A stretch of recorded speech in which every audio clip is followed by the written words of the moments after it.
the passion outside of football that I knew I wanted to get into was media. It was the job that I do now. From the time I was in high school, I was a chatty fat kid. So I had to hit people for a little while, and then I had to figure out how to talk about it after, because I'd grown up wanting to be my dad.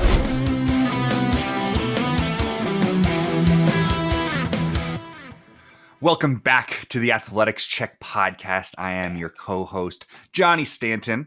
Johnny Stanton IV for people who see me online. What? If anything, I'm your co-host. Are there not two co-hosts? So this is Travis Reeves, by the way. Yeah. This is the other co-host. I've always thought it was like co-host. Or are you thinking more like an airline, like pilot situation where there's a pilot and co-pilot? I definitely feel like a co-pilot in this, and that's not non-derogatory. I appreciate that. I want less responsibility. Well, when I think about like the Kickstarter that I do, I think of myself as a co-creator with other co-creators. So that's my kind of idea. Okay, I see. Well, that's very kind. I'm a kind guy, and you're my buddy, and I think that this show would not be the same without you. Yeah, I certainly wouldn't be here. Hit us up in the comments if you think Travis the show would be the same without me. We've got an awesome interview for you today. We have another one that I couldn't make. And this is my fault again. That Travis unfortunately could not make. This will not be a regular thing anymore, hopefully. But that's why we have two co-hosts, in case one of us passes out at the wheel, the other one can take over. Backup track. You can see how many planes you have gone on a lot of planes. I have gone on a lot of planes. planes. Do planes have wheels? No, they have the thing. Planes do have wheels. They have to land. Yeah, but not like 10 and 2. I was going to talk to them about who the guest is on our podcast this episode. See, this is why it would be different without me, because it'd be way more way boring. Way more boring. Look, it wouldn't have the clown as the co-host. That's not derogatory. Travis trains clowns. Clown, parentheses, compliment. Non-derogatory. Non-derogatory. We have the one of the members of, honestly, football royal family, or like one of the royal families within the world of football. Yes, American football. American football. Because there are actual legitimate royal families in football, probably. Probably. You're probably right. There's some probably Saudi pro players around there somewhere. So related to some. Oh, and like my greatest uncle is King Charles the whatever. Well, all those Brits are all intermingled anyway. Anyway, let's move off of that topic. The Golics have been an NFL royal family for a number of decades at this point, and the most recent of which, Mike Golic Jr., named after his father, Mike Golic, who he's a co-host on his show with. Not the Dragon Ball Z villain, as I remember. Not the Dragon Ball Z villain, which was a running joke coming up into this episode. That because Travis knows everything about Dragon Ball Z. I know next to nothing about Dragon Ball Z. I mean, comparatively, you know everything about Dragon Ball Z. Yeah. Who was the character that you kept on saying was his name? Just Golic Jr. Right. Golic Jr. We're interviewing Mike Golic Jr. And I go, yeah, it was funny every time. Mike is an awesome, I think, ambassador for like crossing over the worlds of sports and pop culture, nerd culture. He gets himself into the online discourse of weirdly flavored snack foods. If there's ever like a new Kit Kat bar flavor that comes out, Mike is going to be one of the first to comment on it. He's also a massive Swiftie, so we get into that conversation of kind of comparing songs to NFL players. Shout out to friend of the show Mika Burton for helping me with that segment, because Mika helped me with what songs would do well as player comps for NFL players. So we'll get into that during the interview. But I also wanted to talk about my recent trip to PAX Unplugged. A little announcement that I teased Travis about before we started recording. It was very mean. Very mean. I wouldn't let him know about anything. He's like, I'm going, you're not. Suck it. Cry. I'm going to use your old house as parking for LAX.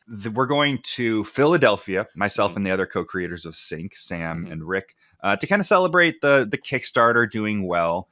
But I'm also getting the opportunity to, I think we can announce it at this point, because I haven't gone to PAX yet. by the time you listen to this, you will have already heard.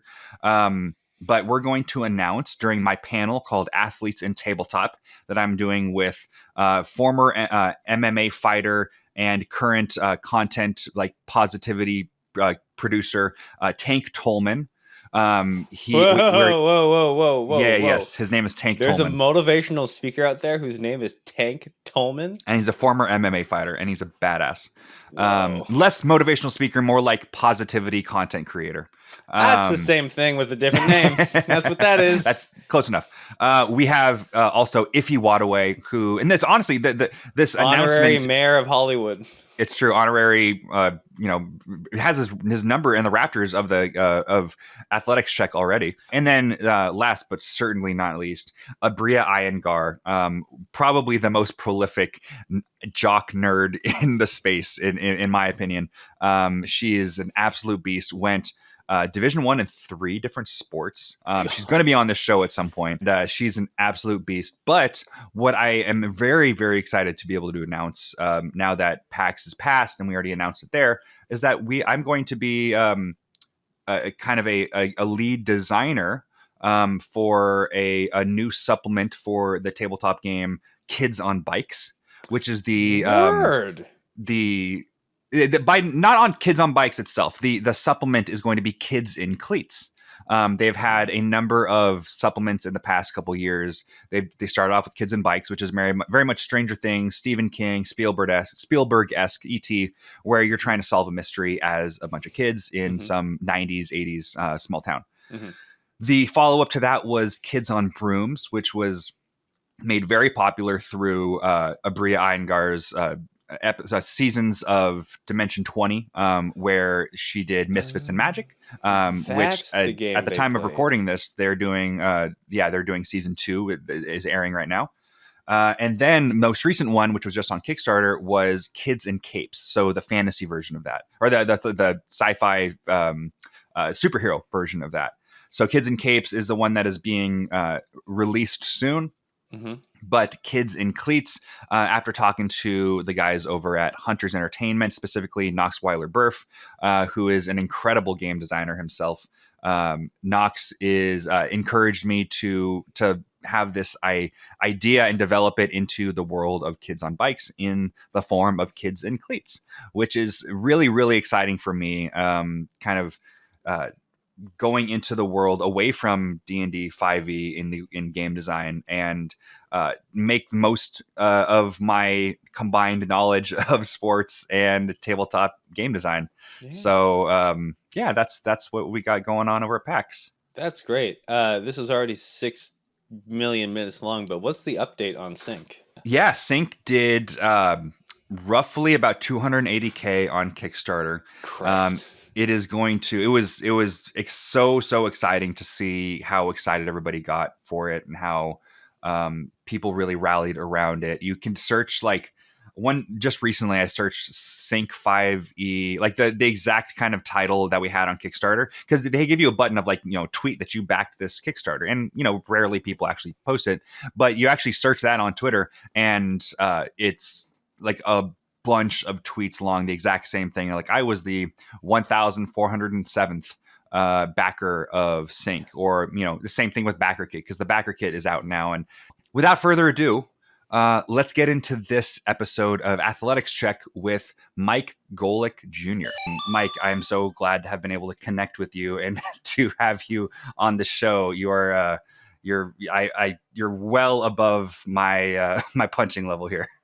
I don't believe that for a minute, but I am just excited to be in a space where everyone's unique interests are all welcome here. It's a pretty cool intersection in the worlds of, nerd culture, sports culture that you live in here. And I say nerd affectionately, as I think is probably par for the course around here. No, absolutely. I like to say on the show that nerdiness is just a synonym for passion. Just being passionate about something. If you're passionate about something, then you are a nerd for that. And it's funny because the kind of the binary that I've that has been set up, especially around like movies from the 80s, like high school movies from the 80s, is nerds versus jocks. And nerds has definitely been co-opted by that culture. But jocks is kind of still like kind of derogatory. Nobody considers themselves a jock necessarily. It's kind of the one that always falls into that category is meathead too. People always, when they hear me say that about someone, they're like, "Oh, he's not really." And I'm like, no. That is the highest compliment that I can pay someone. That From is a meathead to another meathead. That's absolutely means a lot. Yeah. Nothing better. Nothing better. Well, one of the reasons I was so excited to have you on the show is because you are somebody who makes your personality and your hobbies kind of forefront in like your public persona and your in your shows and anything that you talk about. You always make sure that you get a little bit of your own personality in there. So I will say the two things that I've seen most from being mostly like a Twitter follow, being able to hear you in some interviews, it's two things. It's snack foods and Taylor Swift. But I am so welcome to be taught and kind of find out a little bit more about what you get nerdy about. Yeah, no, I think those would definitely be, if we're word clouding my public facing persona, then yeah, those are definitely the two biggest words that you'd see, especially now. And I think those are obviously and mostly mainstream interest too, right? There's a lot of people into snack foods, a ton of people into Taylor Swift, who's arguably the biggest pop star on the planet. I think the other thing for me that I've always enjoyed being in a cross section of, and it's fun because I'm familiar enough with the subject matter to be someone that wanders around the community, but not as deep where I'm an expert. I can sort of go in and ask for suggestions and ask questions and talk about things from more of just a casual standard, but it is anime. I've always been, the time I was a little kid, big Dragon Ball Z fan. That was the onboarding process that ventured off into other things. And so it's sort of, as of late, become my off-season rite of passage where I'll go online, I'll ask people for suggestions for new animes, and then dive in once we're through the football season where the bulk of my work gets done. So I'd say that'd be the other one that I would add into the things that I really nerd out on. Amazing. If you were playing in the league today, would you be one of those guys who gets an anime like visor, like my old teammate Myles Garrett has like a practice pregame visor with like Goku on his visor? Would that be you? 100%. And God forbid they ever allowed my fat ass to get into the end zone at some point. Best believe I'd have someone ready to do the fusion dance celebration with me, or I'd hit the Kamehameha like somebody. I would have to pay homage in some way, shape, or form. No question. Incredible. Who would be your number of your teammates, whether it be Notre Dame or when you had your time in the NFL? If you did end up doing the fusion dance with somebody, who would it be, and what would you fuse into? Ooh, great question here. All right, who would I fuse with? I'll go with my Notre Dame teammates since that was the bulk of my time. I would say I'd go fusion dance with my my buddy Dane Christ was the quarterback for us, Southern California guy, went to Notre Dame High School out here in Los Angeles. And I would say our fusion, we probably wouldn't be like Gogeta ranks. I think we'd probably be like Gotenks area. Pretty playful, definitely powerful. He packs a hell of an appetite too. He's a quarterback that could out-eat most of the linemen, and I feel like for Goten and Trunks, that was definitely up their alley too. So I would say Gotenks. Definitely powerful, but not going to take ourselves too seriously. You know, it's another reason why I just talked about it in my interview with Mike Wright. I wanted to have my buddy Travis Reeves here, who's actually the Dragon Ball nerd of this podcast, who's my co-host. Unfortunately, he wasn't able to make it, as I mentioned to you earlier. But if we ever have you back on, I will make sure Travis asks all the Dragon Ball questions, because personally, I know myself well enough to know that if I dip my toe into something, it's going to become my entire personality, because that's what happened to me with Dungeons and Dragons, and before that comic books, and before that what have you. So that's what limits me from like getting too involved with many things that catch my eye. So anime is one of those things that I'm just like, I know that if I start, I'm not going to be able to finish. And I think that I need to make sure that I have enough time, because I have a wife now, that I don't that I don't just like dive in too hard. You know what? If she is listening to this, I'm sure she's smiling right now. That's having your priorities straight right there, because you are right too. That is the one thing, as you are no stranger to hobbies and passions that are incredibly deep and wide and have so much depth and breadth to them here. That's kind of the difficulty with anime too, especially when you tap into some of these ones that are older, have been around longer. Some of the classic ones is there are just so many episodes and there are so many seasons. And when you get ready to get going, you are taking on an extreme undertaking. Yeah, I can definitely see myself getting into something like One Piece, except for the fact that it's like a million episodes. It's insane. That's the thing. It's like there are some of those I won't ever touch. I can't do it because I'm not going to go through all somebody those. who has caught up on all of. I don't know how familiar you are with the group Critical Role. They are the D&D like celebrities, a bunch of voice actors who've come together 10 years ago to create a D&D group, and they do a 4-hour episode pretty much weekly over the last 10 years, and that's like 10,000 hours of content or something, some crazy amount of content. And I've listened or watched all of it at this point over the course of years. So I'm completely hypocritical in saying that, but you're built different. I'm is just what limiting. You're saying. I'm limiting myself. I don't want another one of those things. What would you say your nerd to jock ratio is? I try to stay as close to 50-50 as possible. I feel like they're two very strong parts of my personality. Again, it's not a true binary, but it's something that I think you can identify in one way or another, and it tells a lot about somebody.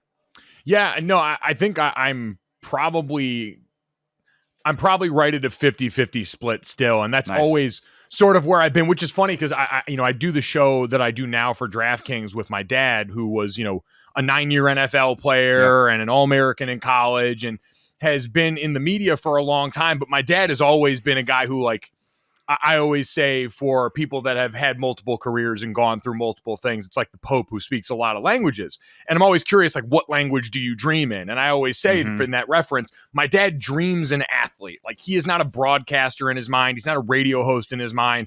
In his truest form, he's an athlete. That was the area of his life where he felt so at home. It instilled all of his values and all of those things. And that's certainly a big part for me. But I was also someone that grew up with a lot of interests in, in the arts, in music, in these other areas that I explored. And then later on in life, some of these fascinations and things that I nerd out on that don't necessarily fit the stereotype of the jock for a lot of people. And so I think having that healthy balance, and you can certainly attest to this, is something that kind of helps when you're in the middle of all of the heavily demanding parts of life in athletics that come with that territory. When you dedicate yourself to it to a certain point, having these places where you can go and escape for a bit, either on your own or with groups of like-minded people who don't have any care for your life in athletics. I think that's such a huge part in sort of maintaining your sanity in the midst of that. Absolutely. The amount of people that I've spoken to that I've become friends with over the years who are mostly in the nerd space, in the Dungeons & Dragons space, what have you, that have said, sorry, I'm just not much of a football fan. I'm like, that's okay. That's why I have developed my persona, my personality to be a number of things. I can talk to you about more than just sports. But being that into sports makes you a nerd in itself. Like I said, nerdiness is just synonym for passion, and there's nothing nerdier than tracking what your fantasy team did on any given Sunday. There's way more similarities than most people think. I had an opportunity earlier this year to, university invited me to do a TEDx talk, which was a hell of an honor. I was struggling on what to do with it at first. And I decided that it was going to be about my journey of finding my dual identity of being this jock and nerd, and how it became a benefit to me in the long run as an athlete.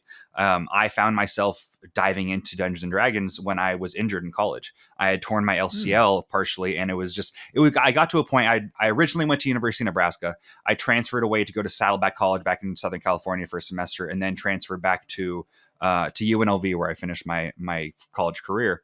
And that's where being a quarterback in college, there's only one job, and any given team, there's only one starting quarterback job. And halfway through the year, I get hurt. My senior year, I don't win that job. So I was trying to find exactly how I was going to spend that time, and that's when I discovered Dungeons and Dragons. And I was curious if there was anything specifically during college or during time in the pros where you found yourself this is something that I want to expand my horizons, and this is something I've been interested in, and I'm going to kind of take the leap. Yeah, you know what? It was interesting for me. Like a lot of my stuff, they were seeds planted early on. Like I mentioned, the anime stuff had always been a part of my life from when I was a little kid, coming home and watching Dragon Ball Z on Toonami in the middle of the day on Cartoon Network. Even, stuff that I would be involved in college later on, whether it was, the Taylor Swift and some of the music and stuff there. I was a big Glee fan growing up in high school. Oh, me too. That. Hell yeah. Had that in college with, I had teammates in my college locker room that loved that stuff and that we could work on there. But I'd say for me, like the passion outside of football that I knew I wanted to get into was media. It was the job that I do now. From the time I was in high school, I was a chatty fat kid. So I had to hit people for a little while, and then I had to figure out how to talk about it after, because I'd grown up wanting to be my dad. He had been a broadcaster during the bulk of my childhood that I could remember. He retired in 1994 when I was 4 or 5 years old. So I don't remember him as a football player, but I remember seeing the things that he did as a broadcaster and thinking, oh, wow, what a great gig. You get to stay close to the game. You get to talk about this. And so I think for me, when I was in college, it was finding avenues to go and be a part of that. Myself and my teammate, Brandon Newman, who's now a producer on the show that I work on, we were teammates, we were classmates, we both had the same major in college. And back in, 2008, 2009, 2010, when we were in school, that was kind of the beginning of YouTube, the beginning of behind the scenes content. And so we started doing the behind the scenes content for Notre Dame football when we were on campus, doing tours of the facility, doing behind the scenes on road trip, interviewing teammates of ours, just trying to find ways like that to bring people inside the locker room, which, since the time I started telling my dad I wanted to do this, he said it's kind of the number one job is you need to take people where they've never been. Most people never get to be in the locker rooms at a big time Division I school or anything like that. And so, from doing that to interning with the Notre Dame summer camps out there to do their digital content as a fifth year senior, getting ready to go into my final year of college football, I think that was the thing that when I had downtime, I always knew I was passionate about. And so I tried to find little pockets or little areas where I could go and be around that, start to get experience with that, and make sure that I was preparing myself even while football was still going on. That's amazing. This episode is brought to you by Hero Forge Custom Miniatures. Hero Forge is a free-to-use online character design application. That basically means if you want to play a TTRPG and you want to have a 3D printed miniature of your character, Hero Forge is the place to go. You can print them at home, you can print them there, and they will ship them to you. They are always incredibly crafted and designed, and the print process is so exact. It's really impressive. Every time I get to see one of these miniatures, their character design and customization is second to none. You get to 3D model your mini right there on screen, and you can see it as it real time. Updates to any kind of customization you want. Their facial customization is super impressive. Make sure that you go to heroforge.com to design your custom miniature today, and always check back regularly because they always come back with the coolest updates. They have new content every week, whether it's a new piece of clothing, a new race, whatever you can imagine, you can make it on heroforge.com. So go to heroforge.com today to start designing your own custom miniature. Thank you to everybody who joined the Sync Kickstarter. With your help, we were able to raise over $280,000, and after that, over $20,000 on BackerKit. We were able to surpass $300,000. It is not too late to pre-order Sync Adventures on the Call to Reach Sea, the 5e book for pirates and tattoos that I helped create. My co-writer Rick Esquivius and our artist Sam Rusk, all three of us worked so hard on this book. We're continuing to work on it, and it is not too late to pre-order it. If you go to the BackerKit for Sync, you just search on BackerKit for Sync Adventures on the Call to Reach Sea. That's SINK exclamation point.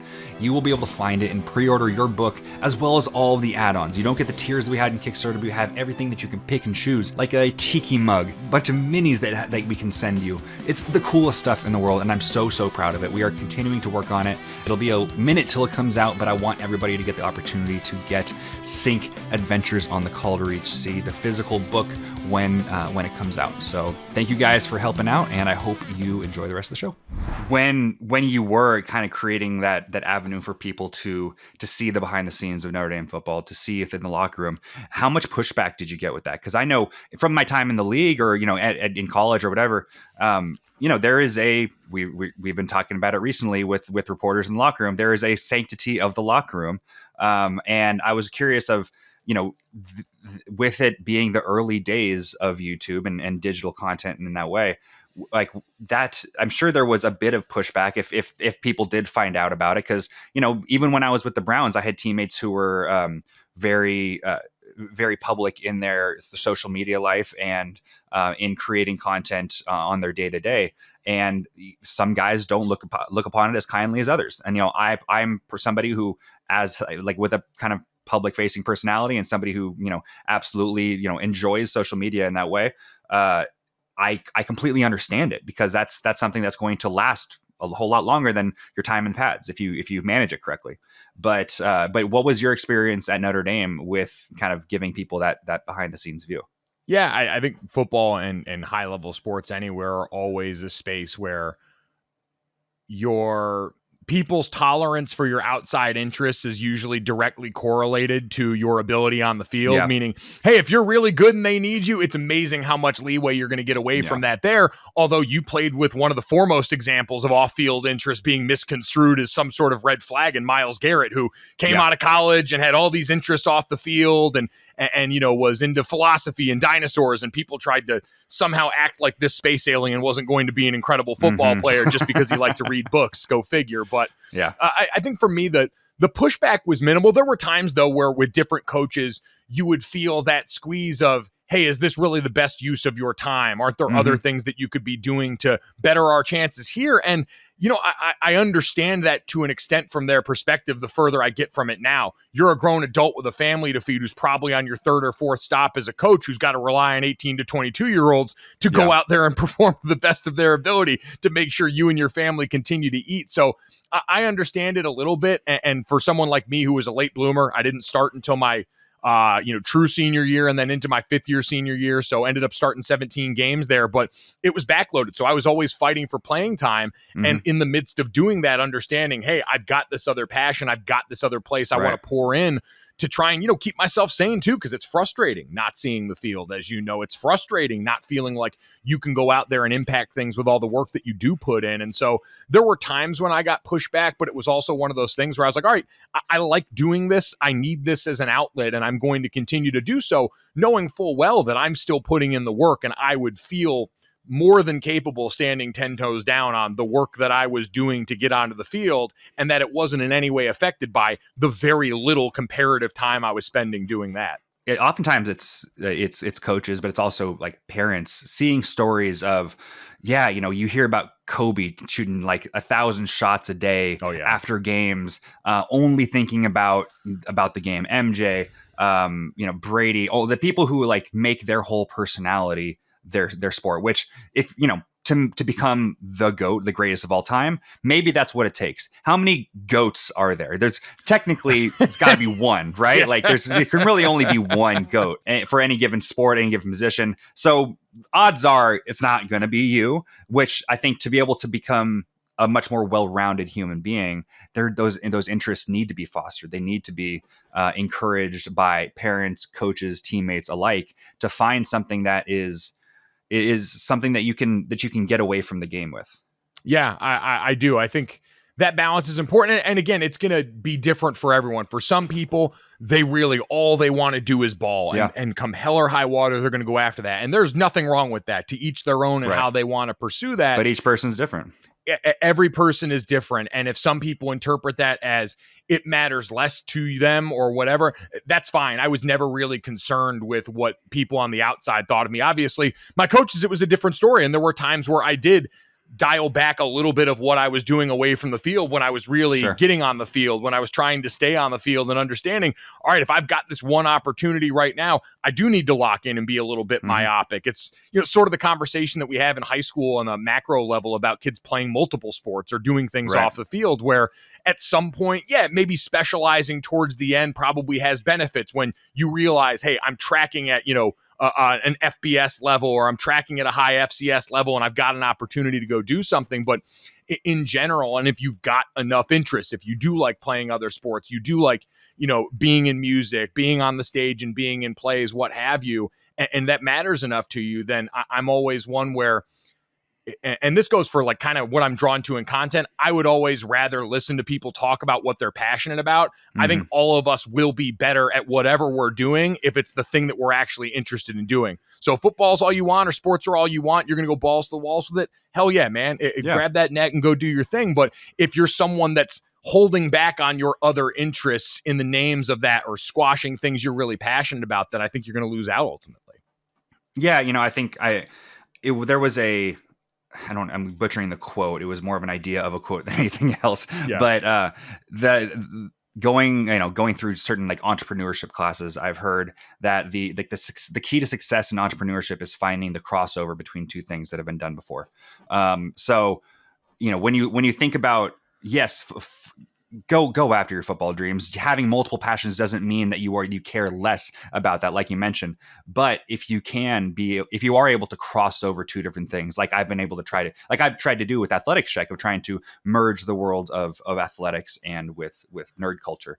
I think that's where you can find real success. I will say, too, the one other element of this that I failed to mention, too, is there's a socioeconomic component of this. I was fortunate to come from a family that I didn't want for much. I was supported. My parents, had the means to give us every opportunity that we wanted. And so I didn't feel that same pressure that some of my teammates did, who it came from families that couldn't provide that much, or where they had to be the ones. I had buddies sending money back home from their Pell Grant or from the limited stipend that we got back in 2008 to 2012 to help pay bills on the home front for their family. And so a lot of them, it had to be, hey, this is going to be the path that gets me to money fastest, because I've got to change the lives of the people around me. So I certainly don't want to gloss over that, because not everybody is allowed to just pursue their passions, with the kind of safety net that I was able to do. And plenty of people pursue their passions without that safety net and are willing to go and take that jump and take that leap. But, just acknowledging everybody comes from a different angle and a different background that makes certain situations and circumstances very different. Yeah, absolutely. I wanted to touch on, you touched on it a little bit already, but obviously your dad having, the legendary sports and broadcasting career that he's had. And you mentioned like that's his language. What he dreams of is athletics. When you kind of developed these other interests growing up through high school and college, was there any like discussion? I know you said that he, if media is your interest, you have to stay close to it. You have to be learning through osmosis, through, whatever teachers you can get. What was his, say, like you started watching, maybe in his eyes, watching cartoons a little bit older than he would have expected you to. What was his reaction to, or either of your parents?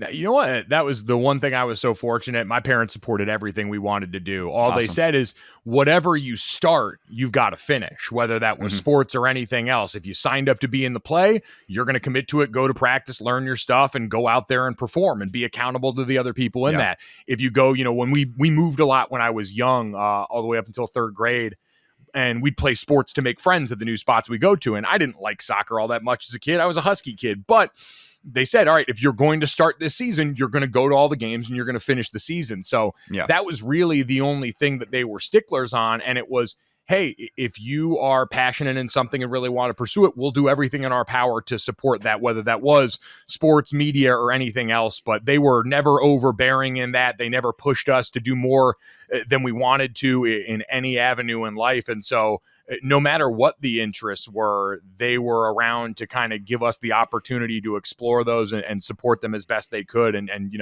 mom and dad were always in lockstep on that. But, when we were ready, the cool part about having the interest and me growing up with my dad as my hero and wanting to be like him is I had someone who had been in the places that I wanted to go. So once I said, hey, I want to play football at a high level, or hey, I want to get into broadcast media and do this at a high level, I had someone that could show me firsthand all of these things that had made them successful in the space, the work that they did, all the stuff that, is such a huge leg up for me getting started in both fields that I can never repay him enough.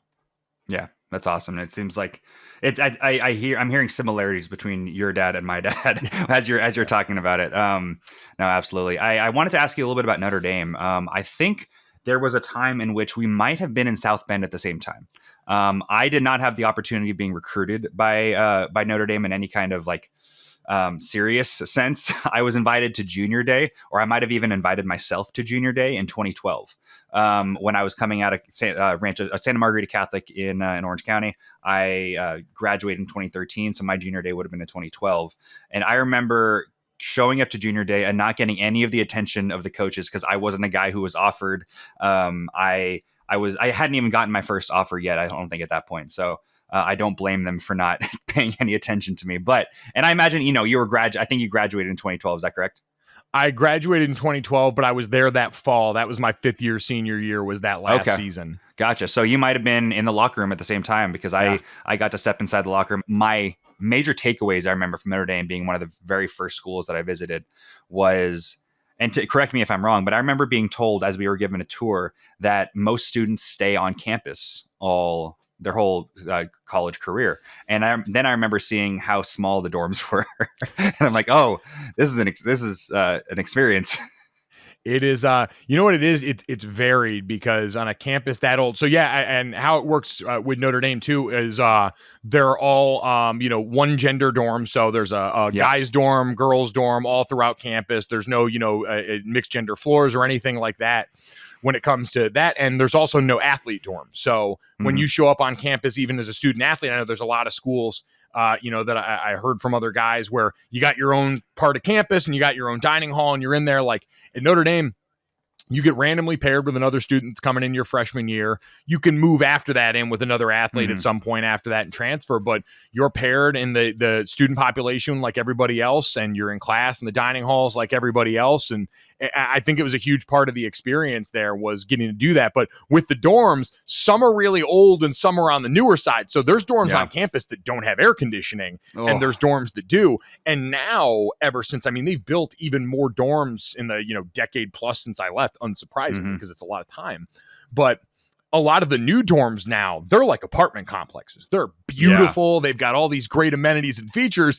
And so just depending on luck of the draw, you can wind up in a dorm that probably has puke from when my dad was there still inside of it. Doesn't have AC. You're walking upstairs. The rooms are smaller. Or you can wind up in one of these new palaces that they've got built there. So they're tearing down some of the oldest ones and kind of refurbishing them to try and even that out. But it is it's always an interesting luck of the draw for how it works out for everybody there. Having gone to Nebraska for my first 2 years of college, I can recognize another, Midwest hard-nosed school that definitely prides itself on its like old school nature and not necessarily wanting to give their players like, oh, you're gonna get what you get and you're gonna deal with it. I was lucky enough to be, when I went to Nebraska, I got to be set up in one of the brand new dorms with like the apartment style kind of living room area with two different separate rooms. I can absolutely respect that experience. It's something that I'm not incredibly upset that I didn't have. I want to be clear too. A lot of guys, myself included, moved off campus before we were supposed to. Like, they wouldn't give you the scholarship stipend to live off campus before your senior year. Like, even by the terms of the scholarship, your room and board went towards campus living until your senior year. Then they'd cut you the check. And so if you did it, again, fortunate, and living off campus around there with some buddies even after my freshman year. But I knew a lot of guys that loved it too. And there's a part of it that's really cool. Like, we don't have sororities or fraternities at Notre Dame. There's no Greek life on campus. And so the dorms kind of mimic that in a way. They've all got their own identity. The inter-hall sports scene is really robust around there. You've got rectors and rectress, and we're usually priests. They're people in the clergy that are at a Catholic school. And so it's just a very interesting dynamic. Like, you go to mass in your sweatpants with everybody in the dorm on weekends, and it's not something that's forced on you, but it's as much community as it is religious in those spots. And so there was part of me that kind of wished I had been on campus even longer because it's such a unique unique part of the Notre Dame experience.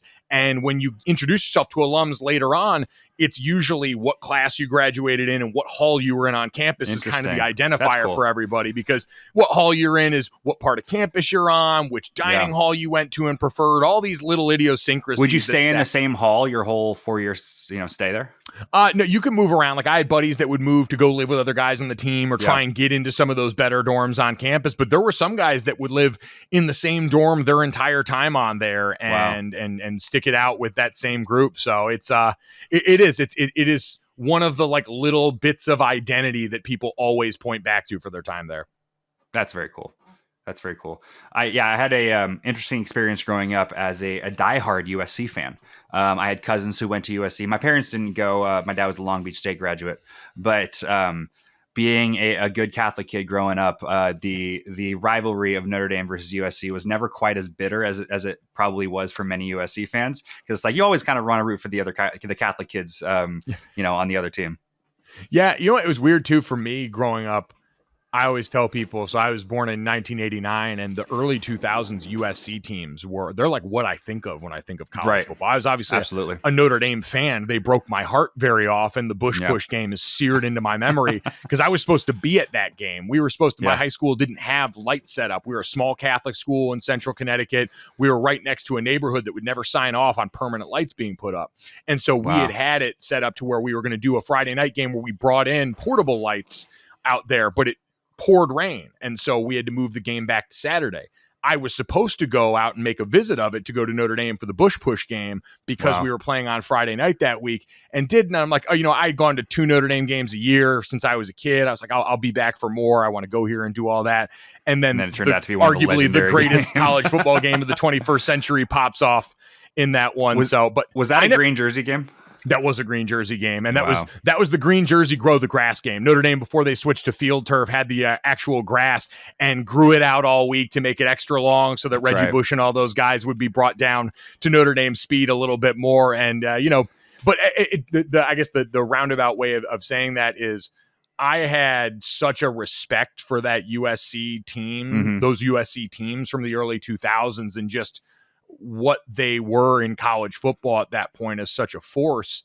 And so even though that was a huge rivalry, and I can remember in 2012, we got to play for the national championship that year and got our asses kicked. But, going in, the last game of the season was always Stanford or USC. We would always flip-flop, and they would come to us in October. We'd go to them in November. And we finished the game off that year with USC. And I remember sitting in the hotel with my dad. We're 11-0. This is a pseudo playing game in the old BCS. Like, we win. We're already the number 1 team in the country ranking wise. So we just got to win this, and we're in the national title. And I'm sitting there with my dad, and I was like, it still on its own just means so much to beat USC. Like, a chance to finish my last regular season college football game, to go out to this program that is a huge rival that I respect more than I hate. Like, when I was in college, I hated Michigan. Those guys, proximity breeds that sort of hate, because we're right on the border of Niles, Michigan and South Bend. You see all those bad Michigan drivers on the road and all that stuff. Like, you're just so familiar because they're kind of like you, and the campus is real similar and all that. But with USC, it was more of a respect, but you wanted to beat them. And we had gone back and forth so much that the chance to, walk out and chuck down the Trojan V and all that after we had beat them in a really close game was something I'll always think about and cherish. So that team has such a special place for me in college football because of what they were during my formative years watching the sport, and then the back and forth rivalry we did have when I was on campus. What a wild year that 2020 and that 2012, or was it 2013, 2012, whatever it was. 2012. That was a wild season. Well, I want to play a couple games if you don't mind. A couple games. The first is player comps. You know what a player comp is. But we're gonna play it a little bit differently. We're going to do player comps for Taylor Swift songs. Ooh, so love it. And we'll stick with NFL because that's my wheelhouse. But I'd love to get your idea on what player in the NFL, or maybe classic player in college football or NFL history, you would compare to a song like "Down Bad." Ooh, "Down Bad." Right now, probably Aaron Rodgers. The New York Jets, down bad, crying at the gym, trying to figure out what's going on there, had grand plans, and now they're And there's I like it. bleep it if I can't have him line, which seems to be the mantra there is if I can't get another one of the guys I played with over here on this team, then what are we doing? So I'll say Aaron Rodgers and the Jets. Good call. Now. I like that a lot. What about Shake It Off? Ooh, Shake It Off. That one's honestly the one that reminds me most of Travis. And I know, that was going to be the elephant in the room and all this anyway, her very famous NFL boyfriend. But I think in the midst of all this, Travis was always a very well-known guy because he's a future Hall of Famer, one of the greatest tight ends to ever play. But as he has gotten to this ascendant level of fame with the podcast and then the very public relationship with Taylor, people have tried to drag him into controversy, say things about him or Taylor, all these different theories, and the guy's just never bothered by it and always seems to have the right answer. I've been incredibly, incredibly impressed by both Kelce's and Taylor Swift of just the ability to deal with the media, with the public on something that is so public, so talked about. So I think that's a really good answer. I like that. All right, we got a couple more. What about karma? I was going to say karma problem could be, mostly because of the line. I was going to say Travis, but I don't know if it necessarily references him as like a player necessarily. So who would you compare to karma? You know what? I'll say karma because karma, in my mind, that song is sort of about triumph in the face of people that doubted you. And so I'll go honorable mention to this one to two former Jets quarterbacks who got out and found good life away and say Geno Smith and Sam Darnold, who both left, were written off, didn't write back, etc. And now, Geno had the season a couple of years ago where he was incredible. Sam's been at the helm for a Vikings team that's great this year. And so both of them leaving a Jets organization that we see has a lot of problems that are deep inside the walls there and certainly up where ownership lives that aren't necessarily always reflective of the players who get chewed up and spit out there. So those guys get to enjoy karma as the touchdowns they throw, maybe against the Jets at some point. Both of those guys that you mentioned, Sam is, I never got to play against Sam when I was in high school, but we were playing high school football at the same time, in the same area, he was a San Clemente high school quarterback. I was just up the road in Rancho Santa Margarita. Really, really good guy. I've been able to train with him in the off seasons, both, being in Orange County. And then Geno Smith, even a little bit more interesting. Geno was a counselor for me at the Elite 11 quarterback camp in 2012 when I was at the Elite 11. He was my specific counselor, and I don't know if he said two words to us. He was incredibly, incredibly quiet. The guy who was very, very talkative, making friends with everybody, was Aaron Murray, former Georgia quarterback. Oh yeah. Very, very talkative guy. I'll give you a couple more real quick, and you can answer these if you like. Just real quick, we have picture to burn, style, and getaway car. Ooh, picture to burn.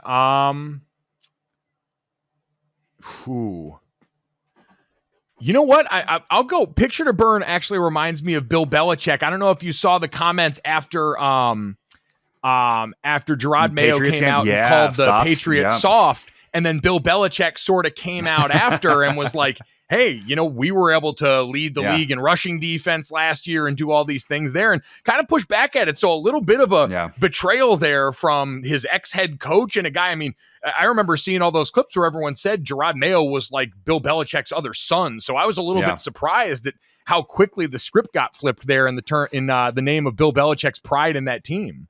Yeah, I'm going to have to watch the clip of him saying that. I saw the quote, and I'm wondering, Bill says everything monotonously, so I don't know if I can really read too much into his tone. But I was curious, what kind of tone did he say that with? Did he say it annoyed? Did he say it kind of a fatherly figure, a little bit oh, I wish he didn't say that. It was a little more annoyed than I was expecting. Although to your point, there is no one whose tone reads more just like words on a page than Bill Belichick. Yes, absolutely. Do you have one for style or getaway car?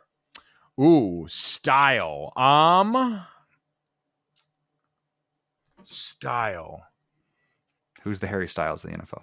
I was going to say that James Dean daydream, look in your eyes. You know what? I'll say right now.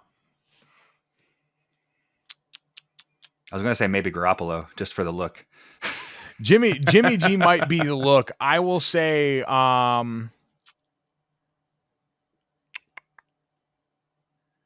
I guess if we're talking about things that never go out of style, I will actually, and this is really counterintuitive, but walk with me on this because it's the first thing that popped into my mind. I will go the Detroit Lions. Because nothing that they're doing right now is like Ben Johnson's a great, very creative coordinator, but the foundation of that team is built on a quarterback who's a pure pocket passer, having a great dominant offensive line, a defense that plays with their hair on fire, and is led by a head coach who has preached culture and all of these very old school football ideas with somewhat of a new twist. So this idea that the bare bones basic things about football, as we've seen all these changes in the league, still hold true, have never gone out of style. I never thought I would compare a Dan Campbell-led team to that Taylor Swift song in particular. So we have found ourselves in strange territory. I really like it. I mean, the only thing that feels modern, I don't even know if you can consider it modern, about this Detroit Lions team is just the trickery, the trick plays, the going for it on 4th down, the fake punts. Just how much they're willing to do that. But yeah, everything else about that team is old school. I will go one more on that just because I was looking down. I had a list kind of some guys' names pulled up, and I'll go for my old teammate on this one. Zach Martin. He's just still out there doing his thing for the Dallas Cowboys. No matter what's changed and as things go to hell with that team, he's still holding it down. So I'll say Zach Martin as well. Great choice. I love that. All right, last one, Getaway Car. I think this might be the one I know the least about, the song.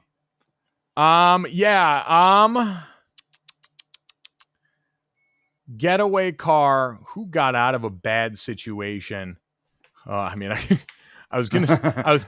Getaway Car makes me think right now of Max Crosby. Max Crosby needs a getaway car in the worst way to get out of Las Vegas. We know Devontae Adams did. I don't think he necessarily landed in greener pastures, even though they are quite literally green. But people are saying Crosby, Detroit.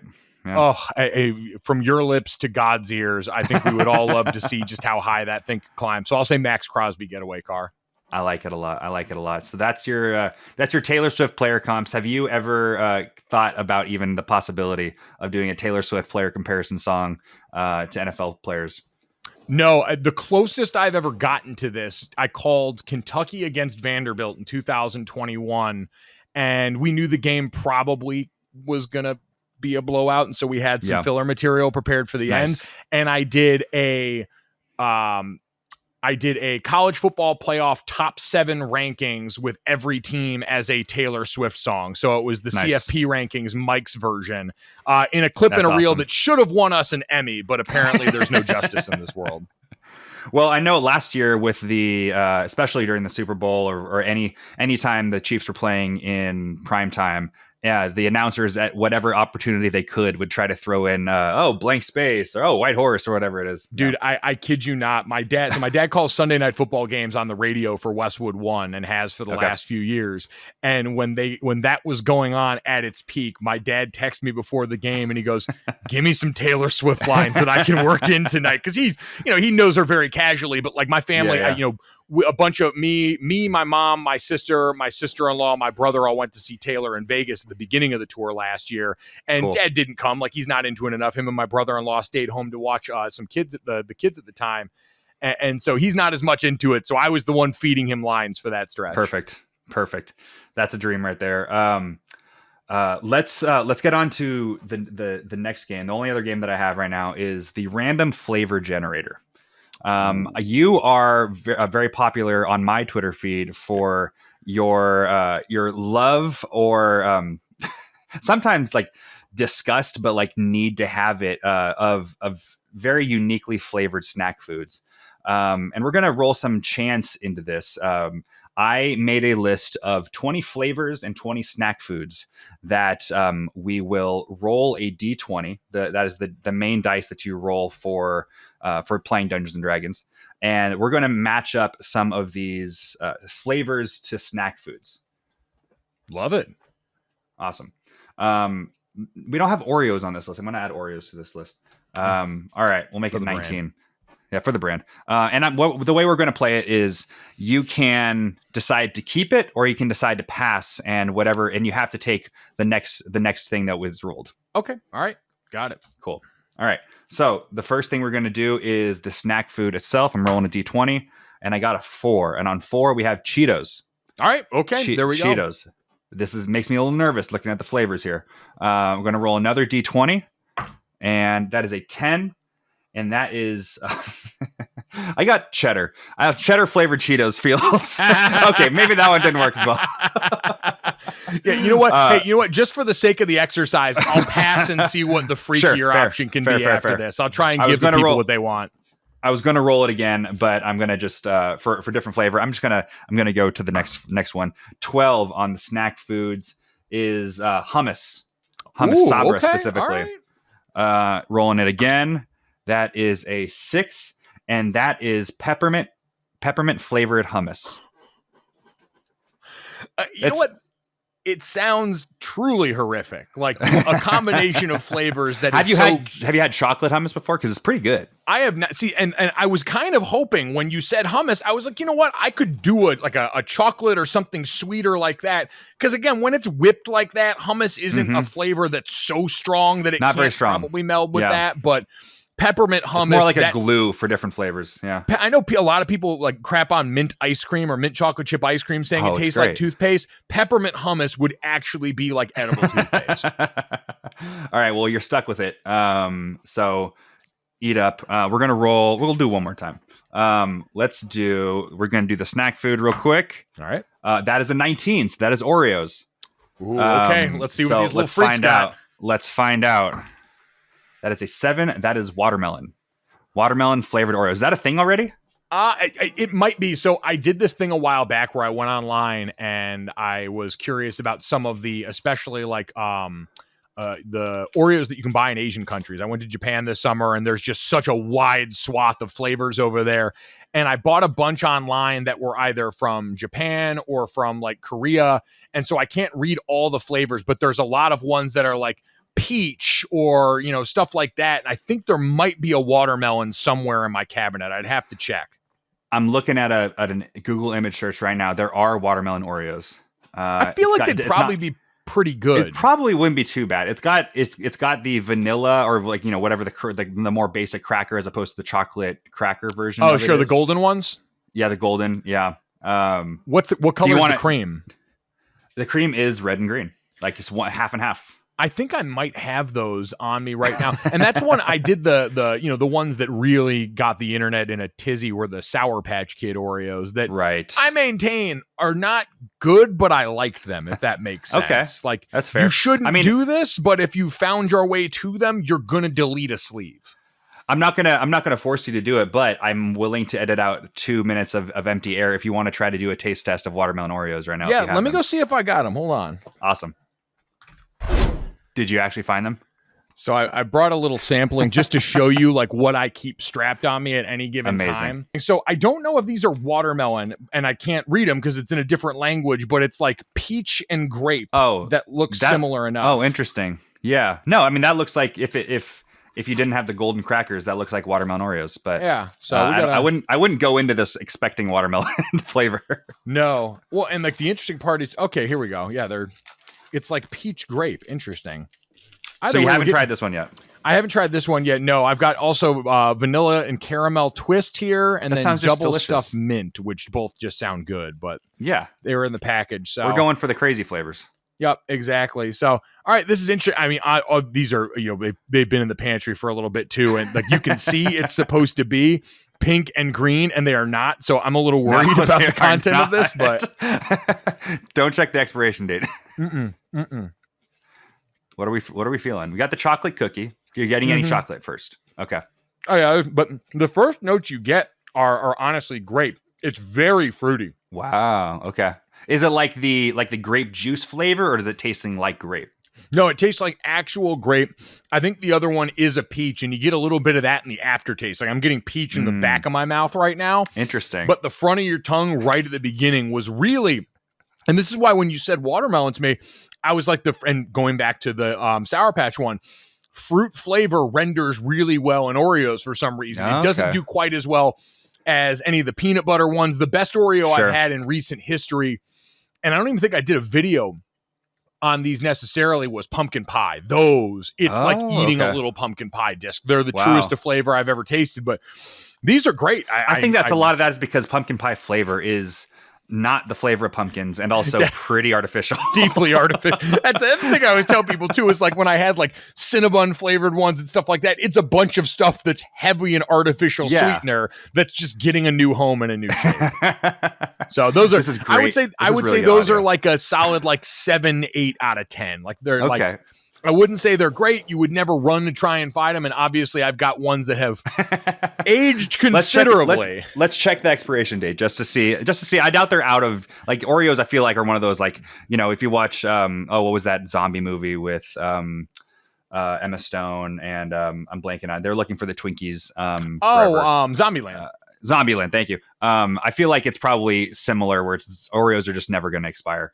I don't know if there's any others you want to taste test or not before we wrap things up.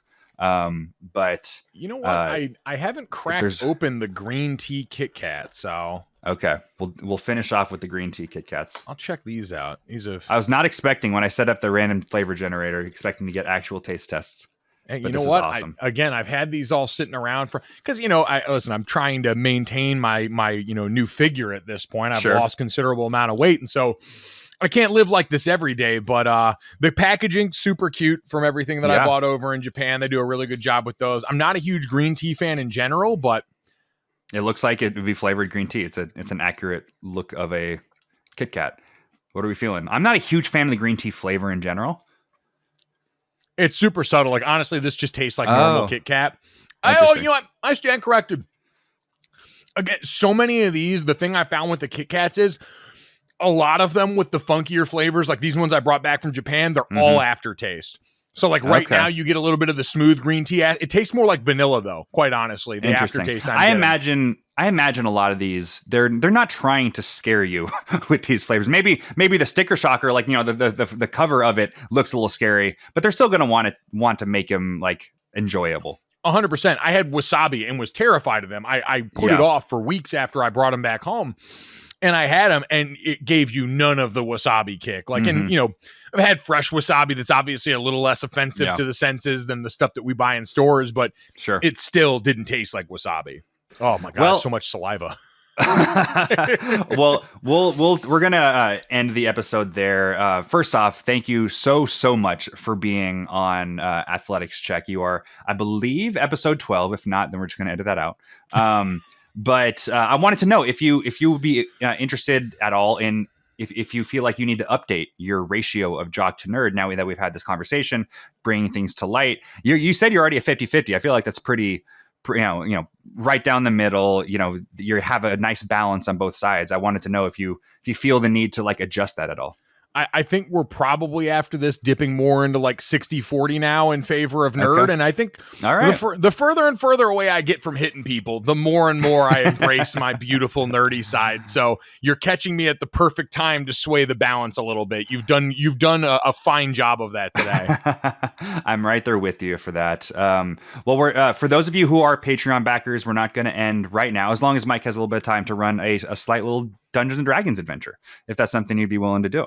Yeah, absolutely. Amazing. Have you ever played in the past? I've never played. That's why I was interested coming on here, because I am like, obviously I am aware of Dungeons and Dragons. I know people that have been into it. I have absolutely zero idea how it works mechanically at all. Yeah. No, we will give you a quick little rundown in our Patreon bonus. Just a quick little like micro adventure, 20 minutes or so. Not going to be too stressful for you. We'll make it fun for sure. But and before we finish things up, is there anything you'd like to plug? Obviously, we got Gojo and Golic on.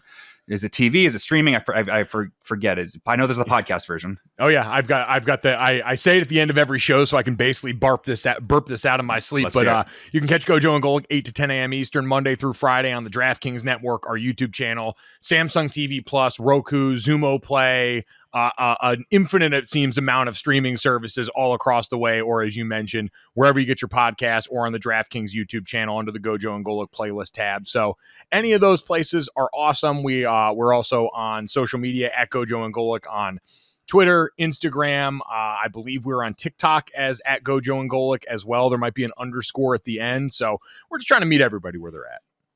Yeah, and follow Mike on Twitter, because even though everybody's leaving Twitter right now, he is an incredible follow, and definitely where I became a big fan of yours. So if you want to find more of these assumedly random flavor generated snacks that he quote tweets and is probably weekly at this point, that's where you can find it. Two last things before we finish up, before the adventure. There are two dice rolls that I'd like for you to make. All right. The first off is now that you are have been an athletics check guest, your number is being risen into the rafters of the athletics checks. You're in the ring of honor of athletics check stadium. But we don't have a number for you within this. I know you had a number as an athlete, but instead, what I would like for you to do, if possible, I doubt that you have a set of dice next to you, a set of the full set of TTRPG D&D dice. But what you can do is go to Google and type in roll D100, D100, and that will get what number you are and what number will be risen into the rafters, assuming that nobody else has worn that number yet. All right, here we go. I'm going to hit go. It rolled a 68. 68. Heck yes. That's a great offensive line number. I was just going to say good, clean, round number. Like, it's a, divisible by 2 number, which is nice and clean. But O-line, I like round numbers as opposed to numbers with edges. Yes, I was going to say round not being 70 or 75 or something. Round is in nice curves, a nice curvy number. I 100% agree. Something like a 7 or like a 4 doesn't hit quite as hard on a O-lineman as it does a receiver or running back. Well, Mike, and last thing I want you to roll is I asked right before we went on if you knew what an athletics check was. We did this whole show without actually explaining to you what it meant. In Dungeons and Dragons, there is a couple rolls that you can make. You can make an attack roll, a saving throw, or a check, an ability check. And an ability check, basically, you're trying to do something related to the skill involved, whether it's investigation, persuasion. This is an athletics check. You're trying to do something athletic. I'm going to ask you to do one more time on your dice roller on the website. Do roll a d20, but before you do that, I'm going to ask what your modifier might be. This is adding your strength bonus, which is either a negative number or up to 5. And then you might be adding this is getting into the weeds a little bit. You might add a proficiency bonus, which is a number anywhere between 2 and say 6 if you're very, very high level. But just general, like, what would you add to this D20 roll that you might believe your athletics bonus might be? All right, my athletics bonus, I would say, would this have to be a physical ability then if we're doing athletics bonus? Sure. All right, I will say, I'll say agility.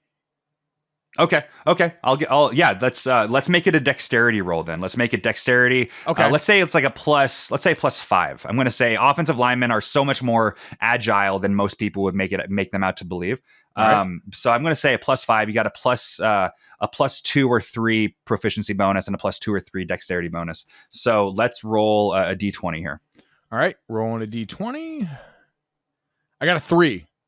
A 3. I mean, it's a good thing you got that +5. An 8. An 8 will get you over the hurdle in most cases. If you're trying to do something very tough, that might be a little tough, but we'll take it. Thank you for rolling your very first athletics check. If you want to catch Mike rolling a few more rolls with the D20 on his online roller, check out our Patreon and I think it's patreon.com/athletics-check-pod. But in the meantime, Mike, thank you again so much for being a guest on the podcast. And for everybody at home, roll me an athletics check.